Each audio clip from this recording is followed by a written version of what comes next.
I'm shutting it.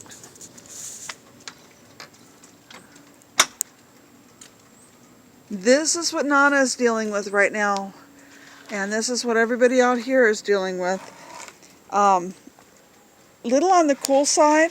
I don't have my other shoes on, so I'm not going to go very far. But this is what Papa's and Nana's place looks like right now. Those trees are covered. It looks like they've been flossed. And they're really, really pretty right now.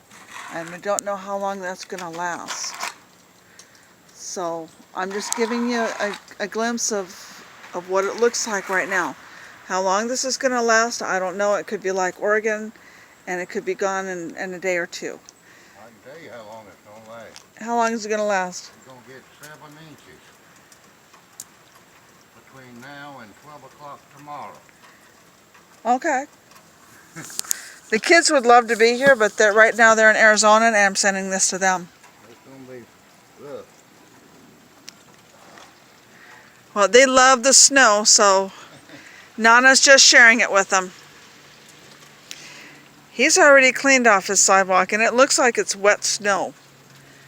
And wet snow usually melts pretty quickly. But we're supposed to be getting 7 inches, and that's what the neighbors are saying. So, I'm just showing you what we have right now. Love ya.